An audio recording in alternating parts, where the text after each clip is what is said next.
All right, what's up, my brothers? So in this video, we got a requested topic from a man who says women's pet obsessions are getting worse in keeping them single. So let's hop right into this. I'll just read this. He says, I have been the closest thing to a permanent bachelor. Never married, nor do I want to get married. Dating life is good. Never married. Top 4% net worth for my age group. However, I have noticed a disturbing trend.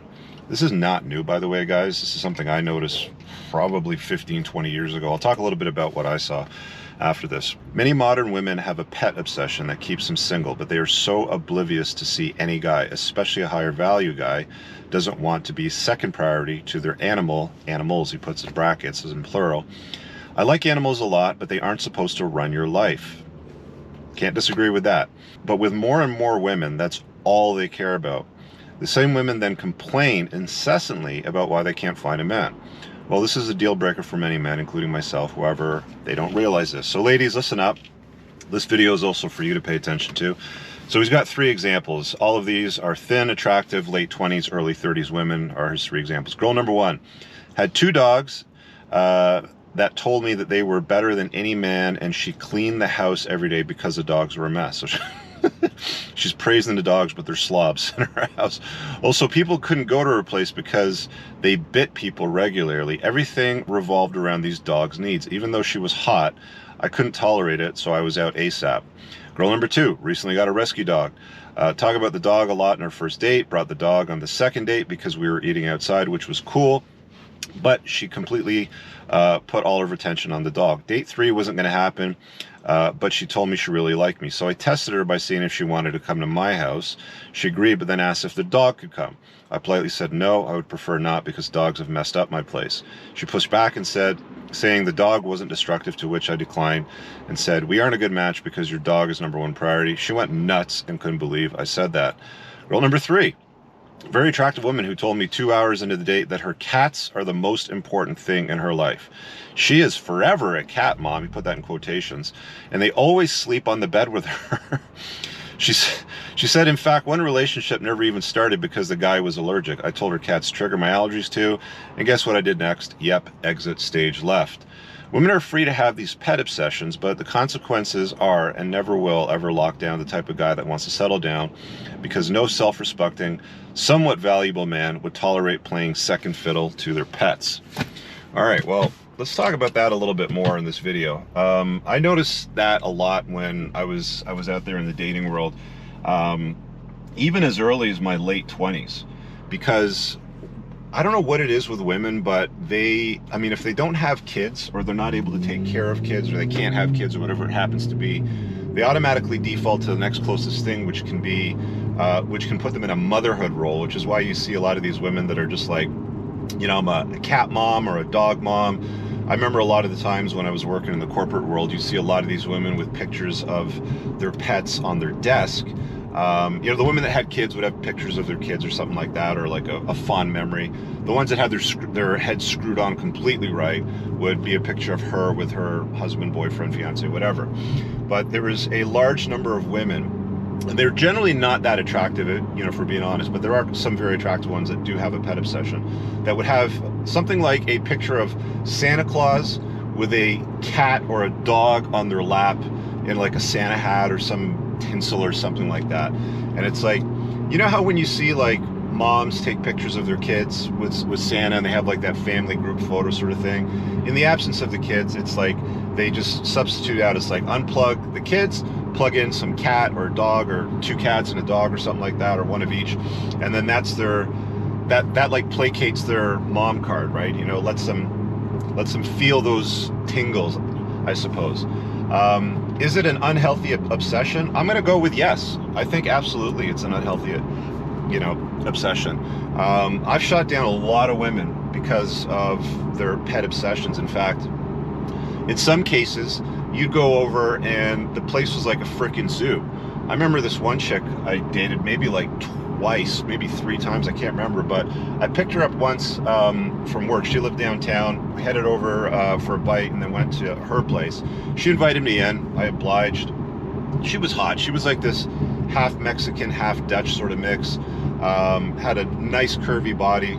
Exactly the kind of stuff that would, like appease a guy. So you go in, you walk through the front door, and it's like boom, it just hit you in the face, and it was like this stench of urine, crap, just nasty animal, like dander and stuff like that, and it was just disgusting. She lived in an apartment, again, this is downtown Toronto, so she lived in an apartment that's probably about 500 square feet. I'm probably going to get this wrong, but I saw at least 2 rabbits, a chinchilla, at least 1 cat, and a little fluffy white dog, and I think she had birds, if I'm not mistaken, too.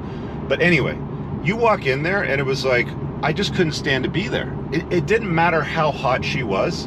There was like, I would have needed a gas mask, if you know what I'm saying, to stay at her place for the evening. It was just retarded. And I don't know how, you know, these women don't hear from other people, or they don't realize that their place isn't appealing or attractive, or that the stench that they have, or the amount of pets they have in their place, you know, they're trying to compensate for something. You know, like, women like to make fun of guys with like big pickup trucks that are jacked, or supercars, and like, oh, you're trying to compensate for something, right? Well, the flip side of the equation is there's women with all these animals, and it's like, what do you need all these pets for? Like, what are you trying to compensate for? And I believe he's right. It's, you know, it's an unhealthy obsession. I've told women in, you know, the past, like, I remember I dated this one chick for a few years in my 20s. She had 2 cats. One of the cats was a complete asshole. Like, you'd be sleeping there at night, and, you know, the hot summer, you'd maybe have a light sheet on you, sort of thing, and this cat would sneak up in the room and jump up on the bed and bite your toes. Not like in a calm or chill or a loving way, or it was like literally to like bite it off your foot. I guess maybe your toes wiggle when you're asleep and it thought it was something. And I literally kicked this thing across the room. Like, I had zero tolerance. I basically told her, look, I'm not going to date you if you're going to have these animals in your place. She ended up getting rid of the asshole cat and kept the other one, who was less of an asshole.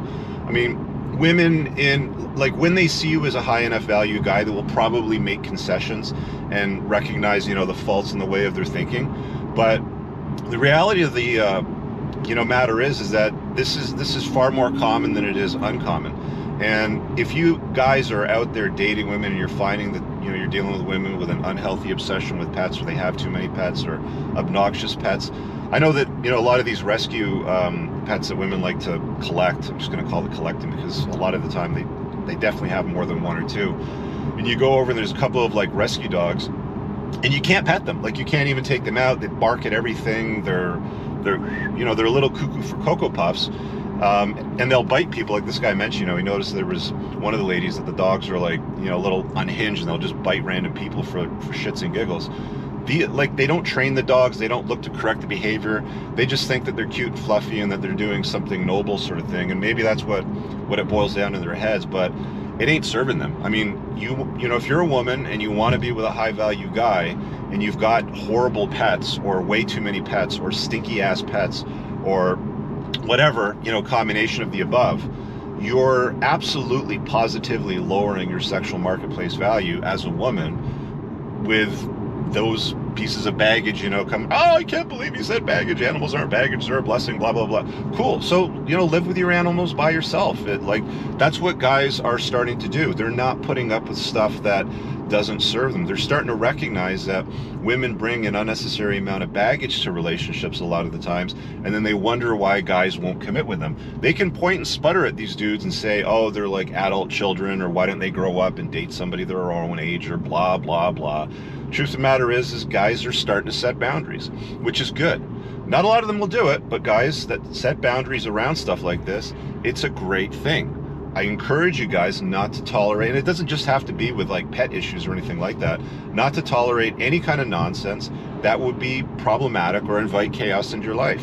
Why would you want to invite a chick over to your place that's got like a bad pet obsession? Some animals, you know, are pretty decent. I remember I dated this other girl. She had this, what was the breed? I think it was a Bichon, which is basically a fluffy white chick dog.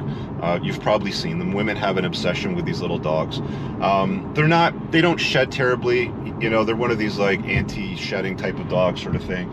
But it's still a fluffy white, you know, sort of kooky dog. And I remember I was up at her cottage once, and this is how they treat these like little pets, like children.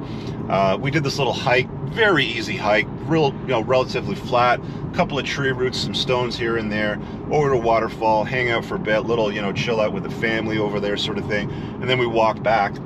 And I remember, like, on the walk back, she was all about, come on, it's like, watch out, literally for like the entire stroll back from where we were, you know, coming back from this waterfall, which is a different incline from the way there. So let's just argue it might have been somewhat inconvenient or somewhat harder of a hike. She's literally babying this dog the whole time. And I'm looking at her family, you know, because it's her cottage, you know, it's her family sort of thing. They're not saying anything, you know, they're kind of just like ignoring it, you know, for the most part. And I said something along the lines of, you know, dogs, you know, came from wild dogs and wolves and coyotes and stuff like that. I'm sure he can figure out the way back over the stones and the tree roots and all that sort of stuff back to the cottage. He'll be fine. And everybody was like looking at me like, oh, how dare you talk to her like that, da da da. And like later on, I think one of the family members, I don't know if it was the uncle or the father, you know, said something along the lines of, you know, some people find, you know, so and so, I'm not going to mention her name, let's just call her Becky. Some people find Becky's obsession with the fluffy white dog endearing. And I just looked at him and I said, well, I don't, you know, I just don't. And I just kind of like, you know, left it at that. Anyway, that, you know, that dating scenario didn't last very long anyway, at the end of the day. But I'm grateful for being able to set boundaries around, you know, these types of potential problems in your life. Is it a red flag? When it becomes an obsession like this, absolutely. I'm not saying that all women with pets are going to be or are problematic. Some of them have very well behaved animals. They won't mess your house up. They won't even do anything in your house. They'll just hold it all day long, sort of thing. There are some women that have well-trained animals and well-trained dogs, and it's just one. And it's not like 3 of them, or they have like a variety of, like, you know, that half Mexican Dutch chicks place that I walked into that smelled like a freaking zoo. It literally smelled like a stinky ass compost heap of manure, right? That's when you run into problems. So, ladies, a little bit of advice for you. Stop collecting so many pets, if at all. And fellas, enforce boundaries. You know, if it's something that you don't like, speak up, you know, stand up straight and speak your freaking mind, and, you know, just walk away from something that doesn't serve you. If she sees you as a high enough value guy, she may make concessions and, you know, deal with the problem, right? Most of them probably won't, you know, if we're being honest. And then they're going to wonder why they have a collection of animals in their house in their late 40s and no kids, and their place smells like crap. But it is what it is. Fellas, leave a comment below. Let me know what you think. Pinned in the top description are some useful links to my book, coaching, my community, all that kind of stuff. You can check that out. We'll see you guys in the next video. Peace out.